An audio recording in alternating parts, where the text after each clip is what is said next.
Shalom Bapak Ibu Saudara, renungan kita hari ini terdapat di dalam Mazmur 19 ayat 10. Takut akan Tuhan itu suci, tetap ada untuk selamanya. Hukum-hukum Tuhan itu benar, adil semuanya. Human flourishing, yakni berkembangnya manusia, menjadi slogan yang sering digaungkan di perusahaan-perusahaan, lembaga-lembaga pendidikan, dan berbagai platform sosial media.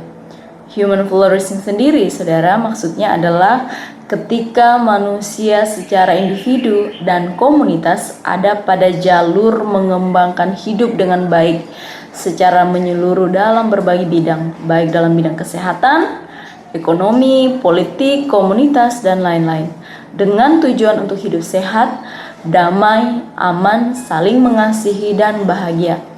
Tetapi dalam dunia yang berdosa ini, masing-masing orang telah membuat pengertiannya sendiri tentang perkembangan manusia dan membuat mereka mengejar berbagai peningkatan hidup dengan berbagai cara jahat dan bertentangan dengan hukum Tuhan. Rupanya Mazmur di pasal 19 mengajarkan kita tentang bagaimana perkembangan manusia dalam kehendak Allah.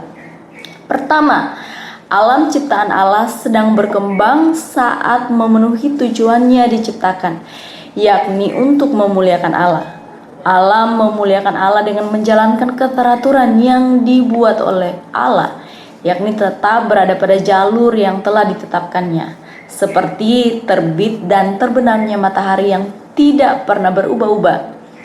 Allah menetapkan alam dalam hukum keteraturan untuk memberi kebahagiaan dan kegembiraan.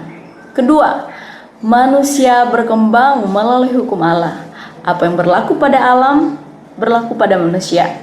Hukum-hukum Allah bertujuan untuk mengarahkan manusia sebagai gambar Allah, melaksanakan rancangannya yang akan membawa pada keutuhan dan kebahagiaan.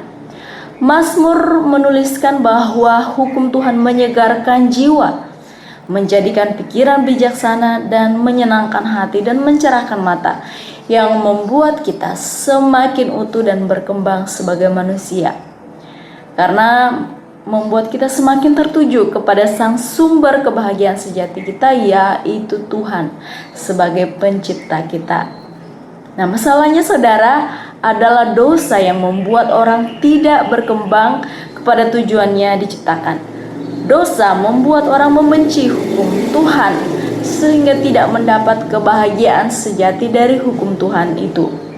Manusia tidak mungkin bisa hidup sesuai tujuannya diciptakan dan pasti akan binasa. Lalu apa jalan keluarnya? Allah memberi jalan keluar melalui anaknya yang turun ke dunia, yakni Allah yang menjadi manusia dalam kehinaan untuk membebaskan kita yang tidak berdaya melaksanakan hukum dan rancangannya. Oleh kasih karunia-Nya kita dibenarkan dan dikembalikan kepada tujuan kita semula, yakni untuk hidup menurut roh, bukan menurut daging. Kristus mengajak kita untuk tinggal di dalam Dia dan Dia di dalam kita, karena kita tidak dapat berbuat apa-apa di luar Dia. Saat kita bergantung kepada Kristus, kita mulai diubahkan semakin hari, semakin hidup serupa dengannya, mengasihi firman-Nya dan memperoleh keutuhan serta kebahagiaan sejati dari melakukan kehendak-Nya untuk memuliakan Allah setiap hari. C.S. Lewis pernah mengatakan, tidak ada gunanya untuk meminta Tuhan membahagiakan kita dengan cara kita sendiri tanpa memperdulikan keberadaan Tuhan. Sebab Tuhan tidak bisa memberi kita kebahagiaan dan kedamaian tanpa dirinya. Tuhan Yesus memberkati. Mari kita berdoa. Bapa, terima kasih hari ini kami belajar bahwa kebahagiaan dan keutuhan kami hanya bisa temukan di dalam Tuhan. Dan hidup kami hanya bisa bergantung kepada Tuhan, sebab di luar Engkau kami tidak bisa berbuat apa-apa.